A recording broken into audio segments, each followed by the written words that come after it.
ಕಮಲಮ್ಮ ತನ್ನ ಮನೆಯ ಹತ್ತಿರ ಅಣಬೆ ಕೃಷಿ ಮಾಡಬೇಕೆಂದು ಆಸೆ ಪಡುತ್ತಿದ್ದಳು.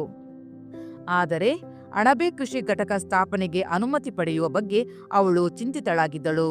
ತನ್ನ ಆಸೆ ಹಾಗೂ ಚಿಂತೆಯ ಬಗ್ಗೆ ಬೆಂಗಳೂರಿನಲ್ಲಿ ಉದ್ಯೋಗ ಮಾಡುತ್ತಿದ್ದ ತನ್ನ ಮಗನ ಬಳಿ ದೂರವಾಣಿ ಸಂಭಾಷಣೆಯ ಮೂಲಕ ಹೇಳುತ್ತಾಳೆ. ಹಲೋ, ಹೇಗಿದೀಯಾ? ನಾನ್ ಚೆನ್ನಾಗಿದ್ದೀನಪ್ಪ, ನೀನ್ ಹೇಗಿದ್ಯಾ? ಚೆನ್ನಾಗಿದ್ದೀನಮ್ಮ. ಮಗ, ನಿನ್ ಹತ್ರ ನಾನು ಏನೋ ಹೇಳ್ಬೇಕು. ಹೇಳಮ್ಮ, ಮಗನ ಹತ್ರ ಹೇಳೋಕೆ ಯಾಕೆ ಸಂಕೋಚ?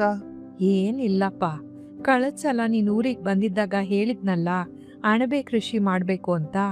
ಅದೇ ಈ ವಯಸ್ಸಿನಲ್ಲಿ ಯಾಕಮ್ಮ ಕಷ್ಟಪಡ್ತೀಯ? ನಾನು ದುಡಿತಾ ಇದ್ದೀನಲ್ಲ, ಸಾಕು. ಇಲ್ಲಪ್ಪ, ನಾನೇ ಇಷ್ಟಪಟ್ಟು ಅಣಬೆ ಕೃಷಿ ಮಾಡ್ತಾ ಇರೋದು. ನನ್ಗೆ ಕಷ್ಟ ಆಗಲ್ಲ. ನನ್ ಮಾತು ಕೇಳಲ್ಲ, ಹಿಡಿದ ಹಠ ಬಿಡಲ್ಲ ಅಂತ. ಆಯ್ತು, ನಾನು ಹೇಗೆ ಸಹಾಯ ಮಾಡ್ಲಿ? ಅಣಬೆ ಕೃಷಿ ಉತ್ಪಾದನಾ ಘಟಕ ಸ್ಥಾಪನೆಗೆ ಅನುಮತಿ ಬೇಕು. ಈಗ್ಲೇ ಅರ್ಜಿ ಹಾಕ್ಬೇಕು. ಸಿಗೋದು ಎಷ್ಟ್ ದಿನ ಆಗುತ್ತೋ. ಅದಕ್ಕೆ ನಾಳೆ ಊರಿಗೆ ಬರ್ತೀಯಾ? ನಾಳೆ ಆಗಲ್ಲ ಅಮ್ಮ, ನೆಕ್ಸ್ಟ್ ವೀಕ್ ಬರ್ತೇನೆ. ತುಂಬಾ ಲೇಟ್ ಆಗ್ಬಿಡುತ್ತೆ. ಅನುಮತಿ ಸಿಗೋಕೆ ವರ್ಷಗಳೇ ಕಾಯ್ಬೇಕಾಗತ್ತೆ.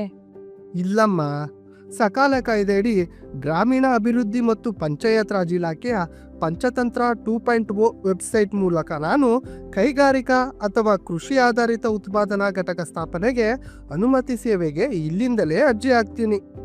ಅರ್ಜಿ ಸಲ್ಲಿಸಿದ 45 ಕೆಲಸದ ದಿನಗಳಲ್ಲಿ ನೀನು ಬಯಸಿದ ಸೇವೆ ನಿನ್ನ ಕೈ ಸೇರುತ್ತೆ. ಹೌದಾ? ಈಗ ಸರ್ಕಾರಿ ಸೇವೆ ಇಷ್ಟು ಸುಲಭದಲ್ಲಿ ಸಿಗುತ್ತಾ? ಹೌದಮ್ಮ. ತುಂಬಾ ಖುಷಿ ಆಗ್ತಾ ಇದೆ. ಆಯ್ತಮ್ಮ, ಈಗ ಟೆನ್ಷನ್ ಫ್ರೀ ಆಯ್ತಾ? ಹೌದಪ್ಪ. ಸಕಾಲ, ಇಂದು ನಾಳೆ ಇನ್ನಿಲ್ಲ, ಹೇಳಿದ ದಿನ ತಪ್ಪೋಲ್ಲ. ಮುಂದಿನ ವಾರ ಸಿಗೋಣ.